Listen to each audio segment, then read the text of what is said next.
आधा हिस्सा जिसके बगैर सच पूरा नहीं होता वो है अर्ध सत्य।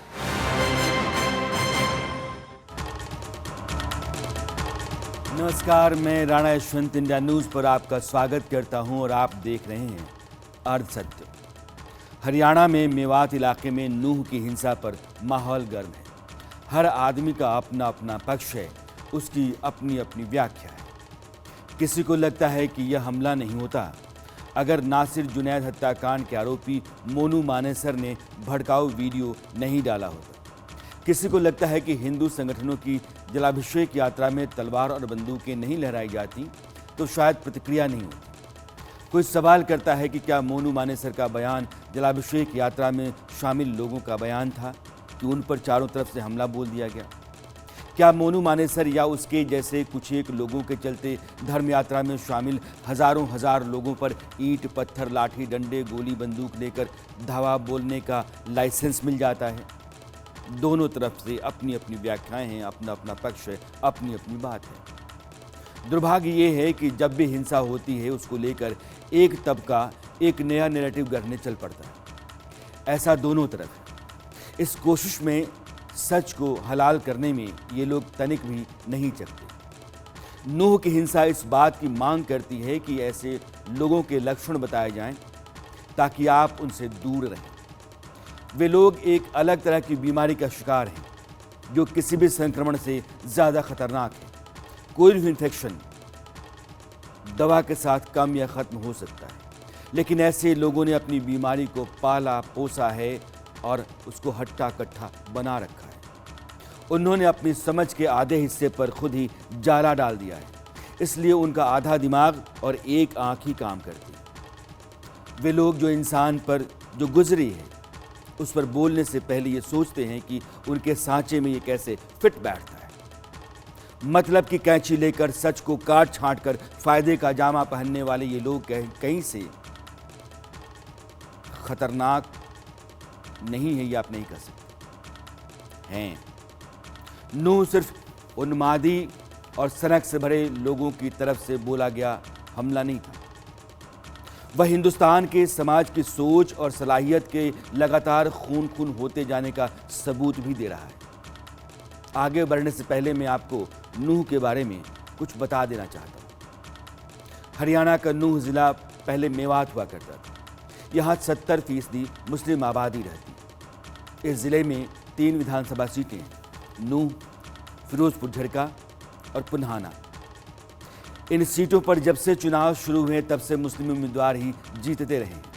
ये तीनों सीटें गुरुग्राम लोकसभा के अंदर आती। 2019 में बीजेपी ने नूह ज़िले की तीनों सीटों पर जीते हुए उम्मीदवारों को अपने साथ कर लिया था, लेकिन जनता ने उन्हें बीजेपी का उम्मीदवार नहीं माना। नूह की 3 विधानसभा सीटों के अलावा पड़ोस की सोहना और हथीन, ये 2 सीटें भी मेवात इलाके में आती हैं। यानी कि जो जोन है मेवात का, उसमें विधानसभा की 5 सीटें आती हैं और इन पर मुस्लिम वोटरों का बोलबाला रहता है। इस इलाके में मुकाबला कांग्रेस और इंडियन नेशनल लोकदल यानी कि इनेलो के बीच होता रहा है। जाहिर है राजनीति के फायदे के चलते भी यहाँ अलग अलग दलों के अपने अपने पक्ष हैं। नीति आयोग की रिपोर्ट कहती है कि मेवात देश के सबसे पिछड़े इलाकों में आता है। दिल्ली से महज 100 किलोमीटर दूर होने के बावजूद मेवात में अच्छी पढ़ाई के इंतज़ाम और रोजगार के अवसर का टोटा दिखता है। देश में साइबर अपराध के मामले में यह इलाका खासी चर्चा में रहता है। 31 जुलाई को जब जलाभिषेक यात्रा पर हमला हुआ तो सैकड़ों की भीड़ ने वहां के साइबर थाने पर हमला बोल दिया। एक आम आदमी के दिमाग में यह सवाल कौन देगा कि हमला एक संप्रदाय का दूसरे संप्रदाय पर था, फिर साइबर थाना फूंकने के लिए भीड़ क्यों उन्मादी हो गई थी और वो चाहती थी कि उसको जला डालो। हमारे सहयोगी विपिन परमार बता रहे हैं कि आखिर उस साइबर थाने में वहां के लोगों का क्या था। 31 जुलाई को जब ये हिंसा भड़की तो इसकी शुरुआत तिरंगा चौक से हुई थी, लेकिन तिरंगा चौक से हिंसा बढ़ते बढ़ते नल्हड़ मंदिर तक पहुंची और इसी के साथ साथ साइबर थाना नूह को भी टारगेट किया गया। स्पेसिफिकली टारगेट किया गया। ये हम इसलिए कह रहे हैं कि इंडिया न्यूज की इन्वेस्टिगेशन में ये चीजें पूरी तरह से स्पष्ट होती नजर आ रही हैं कि इस हिंसा की आड़ में उन सबूतों को मिटाने का प्रयास किया गया जिन्हें कि 28 मई को तकरीबन 5000 पुलिस कर्मचारियों की ओर से अलग अलग गांव में की गई रेड के बाद पकड़ने और जब्त करने का काम किया गया था। इस रेड में साइबर ठगी का सबसे बड़ा नेटवर्क क्रैक करने का काम जो है वो हरियाणा पुलिस की ओर से किया गया था, जिसमें कि कई तरह के सबूत यानी कि सिम कार्ड, लैपटॉप्स और तमाम तरह की परियोजनाओं के लेकर बाबत जो जानकारी थी उसको हासिल करने का काम जो है, सफलता जो है वो पुलिस को मिली थी। ऐसे में अब शक के दायरे में ये भी एंगल इसलिए आ रहा है कि तिरंगा चौक से साइबर थाने की दूरी तकरीबन 2 किलोमीटर है। ऐसे में 2 किलोमीटर के रास्ते में 3 और थाने पड़ते हैं, सदर थाना, सिटी थाना और साथ ही साथ महिला थाना। लेकिन हिंसा के दौरान इन 3 थानों पर बिल्कुल अटैक नहीं किया गया, बल्कि भीड़ का टारगेट साइबर थाना था। जी हाँ, ये इसलिए है कि जो सीसीटीवी फुटेज भी हम लगातार दर्शकों को दिखा रहे हैं उसमें स्पष्ट तौर पर देखा जा सकता है कि पीले रंग की बस जो कि इन जो दंगाई थे इनकी ओर से जो है कब्जा की गई और उसके बाद थाने के गेट पर सीधे करके इसका मुंह जो है वो मारा जाता है, लेकिन गेट नहीं टूटता है। फिर इस गाड़ी को रिवर्स किया जाता है, इस बस को रिवर्स किया जाता है और उसके बाद इस बस के साथ जो है साइबर थाने का गेट तोड़ा जाता है। उस समय थाने में कई कर्मचारी मौजूद थे जिन्होंने अपनी आप बीती एफआईआर में बताई है कि उस समय तमाम चीजें जो है उनको लूटने का काम किया गया। लैपटॉप, कंप्यूटर्स जो पड़े हुए थे, जो दस्तावेज थे, उनको आग लगाने का भी प्रयास किया गया। ऐसे में गोलीबारी भी साइबर थाने में हुई। तो कहीं ना कहीं जो इन्वेस्टिगेशन का एंगल है वो इस तरफ भी घूम रहा है कि इंडिया का जामतारा कहा जाने वाला नूह, जो कि साइबर ठगी का सबसे बड़ा हब माना जाता है, इस हिंसा के माध्यम से उन तमाम सबूतों को भी नष्ट करने, उन तमाम केसेस को भी नष्ट करने का प्रयास किया गया जो कि वहां के युवाओं के खिलाफ साइबर ठगी के कई मामले नामजद हैं या रजिस्टर्ड हैं। ऐसे में अब इन्वेस्टिगेशन चल रही है और सबसे बड़ा सवाल इस इन्वेस्टिगेशन में जो निकल कर आया वो यही था कि 2 किलोमीटर दूर ये हिंसात्मक दंगाई जो है वो बाकी थानों को अटैक ना करते हुए मात्र इनका टारगेट साइबर थाना ही क्यों था। साइबर थाने पर हमले का सच आपने जाना। वे लोग जो मोनू मानेसर जैसे आदमी के वीडियो को आधार बनाकर, या समय था फिर भी सरकार ने सुरक्षा के बंदोबस्त नहीं किए, यह सवाल उठाकर दंगाइयों को कम गुनहगार ठहराने का घिनौना खेल खेल रहे हैं, क्योंकि उनके ऊपर गुजरी नहीं है। जाइए उस सीजेएम अंजलि जैन से पूछिए जो अपनी 3 साल की बेटी के साथ दवा खरीद कर आ रही थी और 100 से अधिक दंगाइयों ने उनकी कार पर हमला बोल दिया।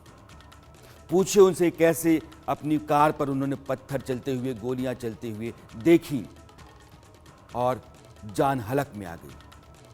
पूछिए उनसे कैसे उन्होंने नूह के पुराने बस स्टैंड के एक वर्कशॉप में घंटों छिपकर अपनी और अपनी बेटी की जान बचाई।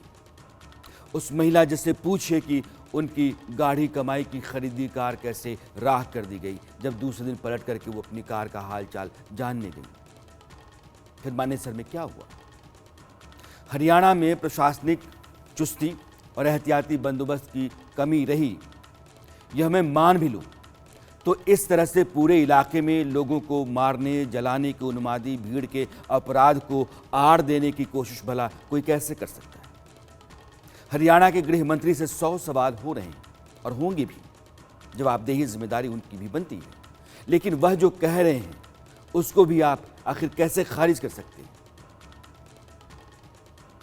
ये अब ये दलील देना कि किसी क्रिमिनल ने कोई वीडियो जारी कर दी थी तो इसका मतलब ये है कि तुम लोगों के घरों को आग लगा दो, इसका मतलब ये है गाड़ियां फूंक दो, इसका मतलब ये है गोलियां चलाओ। कौन सी किताब में लिखा है? अगर कोई क्रिमिनल ऐसा कर भी देता तो मान लो कर दिया, तो क्या इसका मतलब ये है तो फिर तो कल को सारी सब कुछ क्रिमिनल के हाथ में चला जाएगा? ये ठीक नहीं है किसी भी तरह से। जो भी लोग ये दलील दे रहे हैं वो ठीक बात नहीं है। मोनू मानेसर के खिलाफ कार्रवाई की जाएगी, करेंगे सख्त से सख्त कार्रवाई। इस केस में भी अगर उसकी कोई भूमिका होगी तो बख्शा नहीं जाएगा किसी भी हालत में। लेकिन हम तथ्यात्मक चीजें एकत्रित कर रहे हैं, जगह जगह पर हम सारे तथ्यों को उजागर करने की कोशिश कर रहे हैं और हमारी पुलिस उसमें लगातार लगी हुई है कि जो जो दोषी हैं उनके खिलाफ हम कार्रवाई कर सकें। नूह में जब जलाभिषेक यात्रा चल रही थी उस समय जिन पुलिस वालों की वहां तैनाती थी उनमें इंस्पेक्टर पंकज कुमार भी थे। एक एफआईआर में उनके बयान दर्ज हैं। मैं आपको उस बयान के जरिए ले चलना चाहता हूं।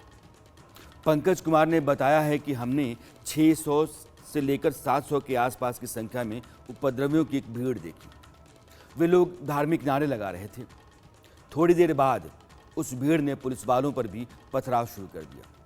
पत्थरबाजी रुक नहीं रही थी। इसी दौरान दंगाइयों में से कुछ ने फायरिंग कर दी। इंस्पेक्टर पंकज कुमार के मुताबिक उन्होंने और उनके साथी इंस्पेक्टर अनिल कुमार ने माइक्रोफोन से अनाउंसमेंट किया कि ये पत्थरबाजी, गोलियां आप रोकिए, आप कानून को हाथ में नहीं ले सकते। लेकिन भीड़ ने कुछ सुनी नहीं। उस तरफ से पत्थर चलते रहे, तड़ातड़ गोलियां चलती रहीं। इसी दौरान एक गोली इंस्पेक्टर अनिल कुमार को लगी और वे घायल हो गए। चल रही गोलियों में से एक ने एएसआई जगबीर को भी घायल कर दिया। इंस्पेक्टर पंकज कुमार के मुताबिक 600 से लेकर 700 लोगों की वह हिंसक भीड़ इस तरह बेकाबू हो चुकी थी कि उसने पुलिस के जवानों को मारने का जैसे मन बना लिया था। पत्थरबाजी और गोलियां लगातार चल रही थी। यह घटना एक सोची समझी साजिश के तहत की गई थी, यह एफआईआर में एक सब इंस्पेक्टर कहता है।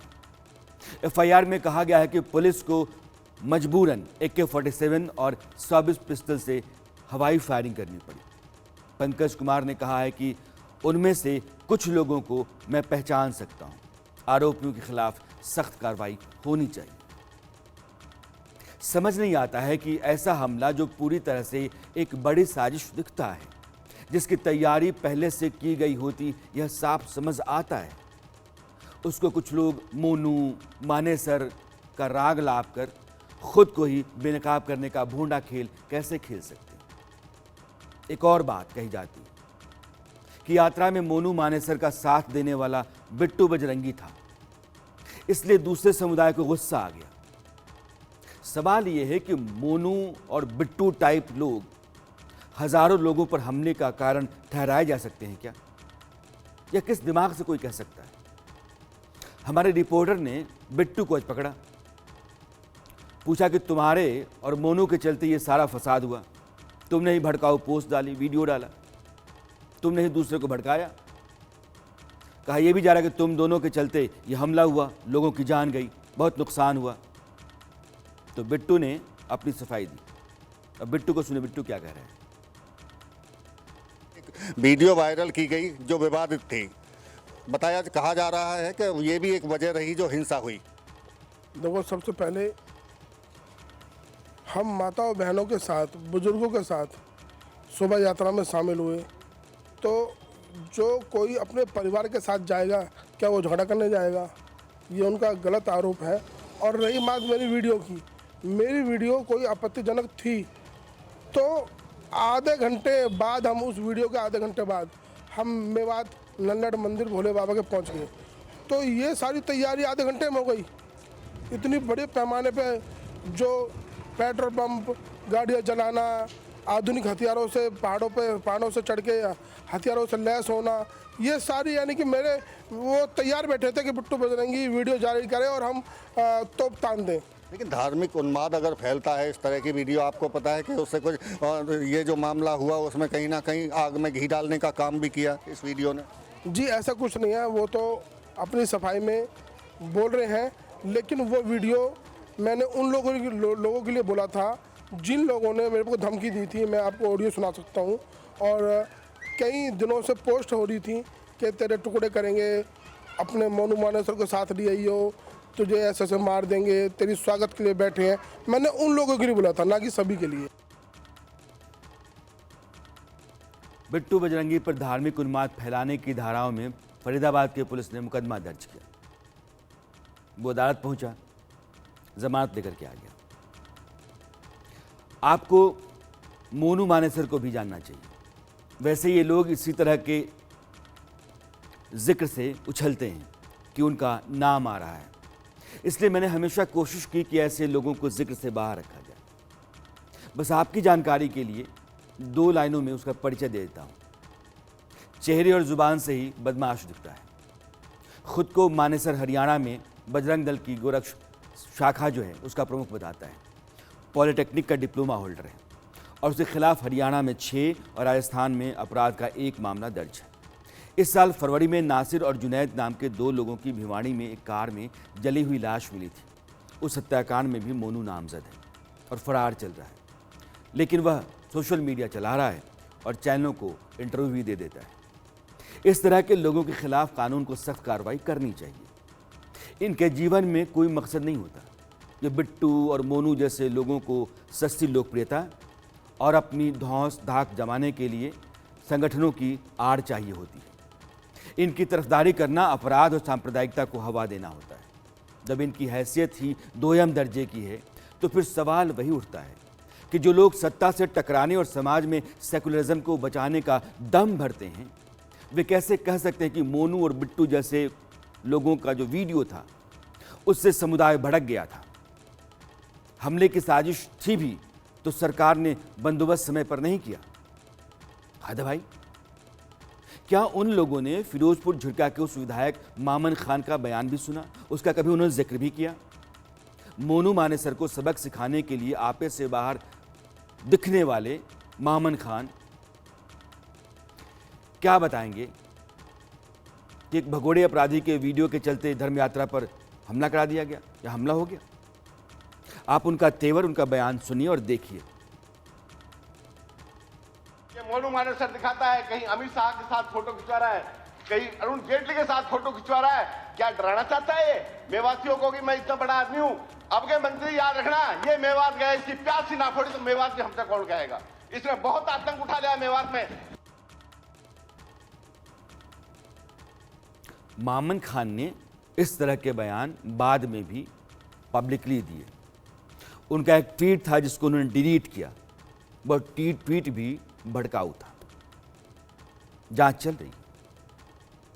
नूह हिंसा में शामिल आरोपियों को वीडियो के जरिए गिरफ्तार करने का काम भी चल रहा है।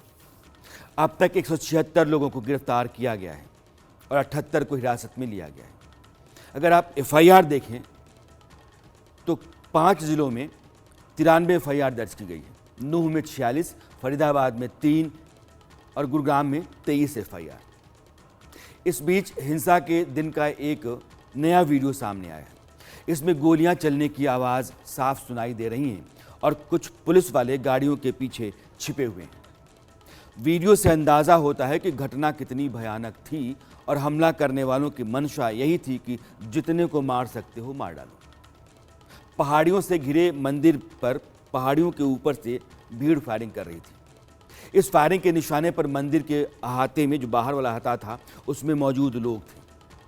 वीडियो बताता है कि अचानक फायरिंग से कोहराम मच गया, जिसे जहां जगह मिली वह छिपता नजर आया। यहां तक कि पुलिस वाले भी अपनी जान बचाने के लिए भागते छिपते दिखे। वीडियो में फायरिंग की तड़तड़ाहट साफ सुनाई दे रही है। लोग गाड़ियों के नीचे, पीछे, मंदिर के अंदर, जिसको जहां आड़ मिली वहीं छिप गया। यह सच सुनने के बाद भी अगर मानेसर, मोनू, बिट्टू, पुलिसिया सुस्ती इस तरह की जुगाली कोई करता है तो उसको अपने बारे में एक बार नहीं कई बार सोचना चाहिए। हमला करने के आरोप में जो लोग पकड़े गए हैं उनसे हमारे सहयोगी जावेद हुसैन ने बात की और जैसा अक्सर होता है गुनहगार अपना गुनाह नहीं कबूलता है, आपको वैसा ही सुनाई पड़ेगा। ये जो आरोपी हैं ये इस वक्त यहाँ से आए हैं और हालांकि यहाँ पे सिक्योरिटी के लिए कमांडोज और लोकल पुलिस भी है। यहाँ पर तमाम जो ये लोग हैं यहाँ पर जो भेजे जा रहे हैं। कुछ कहना चाहेंगे आप लोग? कुछ कहना चाहेंगे सर?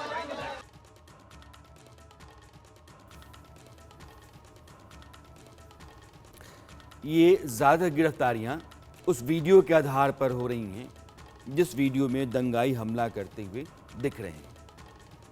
फिर भी गिरफ्तार लोग कहते हैं कि हमारा कसूर नहीं है, अदालत तय करेगी और इन सभी लोगों को जुडिशियल कस्टडी हो गई है। हमारे सहयोगी जावेद को अभी आप सुन रहे थे और जावेद लगातार 31 जुलाई से लेकर के आज तक ग्राउंड से रिपोर्ट कर रहे हैं। जावेद अभी वो मेरे साथ जुड़े हुए हैं। जो स्थितियां वहां की अब हैं और हिंसा को लेकर के जो ताज़ा वीडियो आ रहे हैं, जो तैयारियां अब अंदाजे से समझी जा रही हैं, आपकी अपनी रिपोर्ट क्या कहती है? आपने ग्राउंड से क्या महसूस किया है कि यह जलाभिषेक यात्रा के दिन की तैयारी होगी या जिस तरह के हमला किया गया था उस तरह की तैयारी बहुत पहले से की गई होगी? और अगर की गई होगी तो कोई ना कोई मास्टरमाइंड होगा, फिर वो कौन हो सकता है?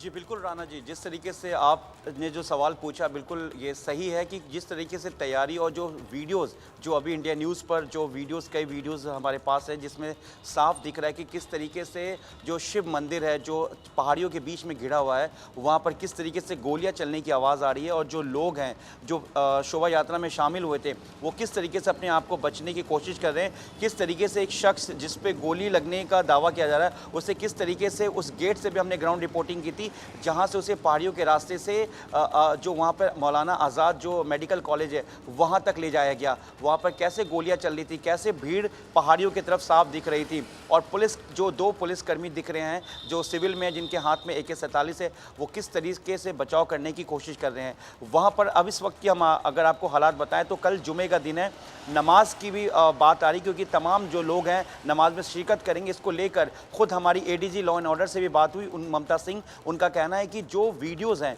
जो CCTV कैमरा और जो ह्यूमन इंटेलिजेंस है उस बेस पर लोगों को आइडेंटिफाई किया जा रहा है और उन लोगों को गिरफ्तार किया जा रहा है। उन्होंने ये भी कहा कि दोनों पक्षों की तरफ से लगातार हमसे बात की जा रही है और हमने सबको कहा है, दोनों समुदाय को, कि किसी को भी बेगुनाह को गिरफ्तार नहीं किया जाएगा। वहाँ की सड़कें काली पड़ी हुई हैं, जो भी रास्ते के आजू बाजू था वो तहस नहस हुआ पड़ा हुआ है। पहाड़ियों के ऊपर एक भीड़ खड़ी थी और वहाँ से वो गोली चला रही थी। जुमे का दिन है और जुमे के दिन के लिए बंदोबस्त किए गए हैं।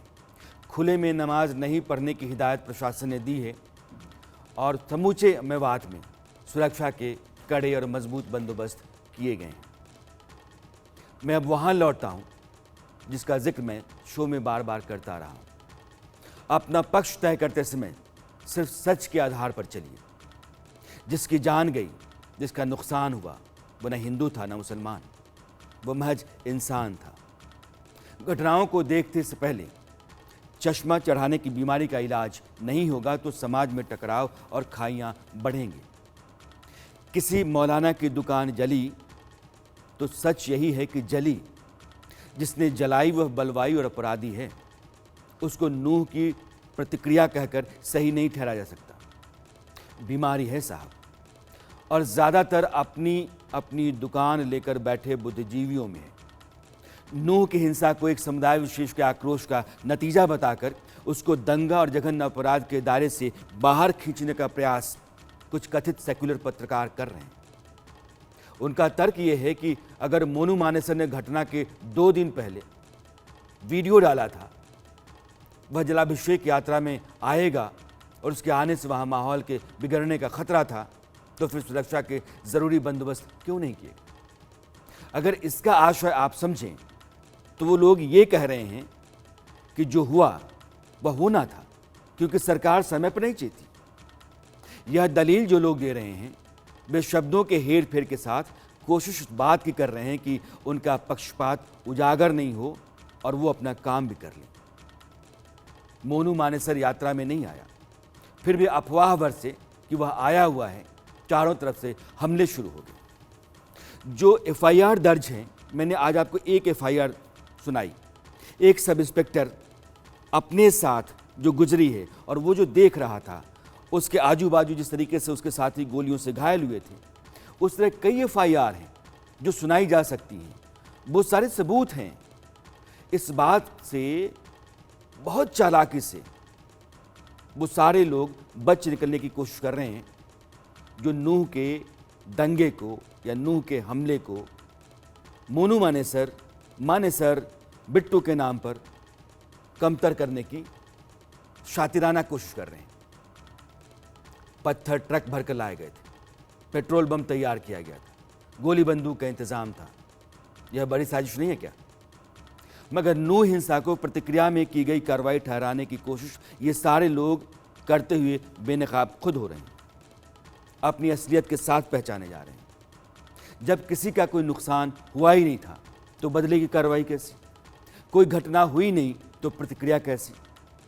हजारों लोगों की भीड़ अगर यात्रा में है और मैंने मान भी लिया कि कुछ एक शरारती लोगों ने भड़काऊ बयानबाजी की होगी, क्या इसका अर्थ ये है कि इस तरह के हमले और हिंसा को उसकी आड़ में कमतर किया जाए? कांग्रेस का विधायक मामन खान, जिनका बयान मैंने आपको सुनाया, बाद में उनके बयान आए, उस तरह कुछ और नेता हैं जो लगातार लोगों को भड़काते रहे। क्या उन लोगों पर सवाल नहीं उठता है? क्या उन लोगों के बारे में कुछ नहीं कहा जाना चाहिए? स्थितियां दोनों तरफ बराबर तरीके से और दोनों आंखों से खुले दिमाग से समझी जानी चाहिए। पत्रकारों और मीडिया की एक बड़ी जिम्मेदारी होती है, जब आप अपने सांचे से, अपने फायदे से अपनी बात रखने लगते हैं तो आप समाज में जहर घोलना शुरू कर देते हैं। और ये जितनी भी बातें हैं, हमला हो गया, एक विधायक का बयान है, कई और सोशल मीडिया पर एक कौम विशेष के लोगों का भड़काऊ बयान है, उधर नहीं जा रहे। जाना उधर भी है, जाना इधर भी है, लेकिन ना, जाना ही नहीं। उस पर उनकी चुप्पी है। कई वीडियो पोस्ट हैं जिसमें एहसान मेवाती जैसे नौजवान देख लेने और बता देने जैसी धमकी दे रहे हैं। उनके बारे में ऐसा लगता है कि उनको पता ही नहीं है। सच तो ये है कि आप किसी भी घटना पर अपनी प्रतिक्रिया देने से पहले यह सोचते हैं कि वह आपकी लाइन पर फिट बैठती है या नहीं। और अगर जब आप सोचते हैं ऐसा, तो आप ईमानदार नहीं होते, शातिराना तरीके से उदार बनने की कोशिश करते हैं। आप सच को काट छांट कर मतलब का तर्क तैयार करते हैं। दरअसल आप सच का प्रतिपक्ष रचते हैं। देश में पत्रकारों की एक जमात सत्ता के विरोध में सच का खून कर रही है। जो लोग देश और समाज के हक में सोचते हैं, वे सच के साथ खिलवाड़ नहीं करते। मतलब निकालने और फॉलोअर्स बढ़ाने के खेल में आधा छिपाने और आधा दिखाने का स्वांग नहीं करते। अरसत में आज इतना ही। मेरी मुलाकात आपसे कल फिर होती है। तब तक के लिए दीजिए विदा। नमस्कार। वो आधा हिस्सा जिसके बगैर सच पूरा नहीं होता, वो है अर्ध सत्य।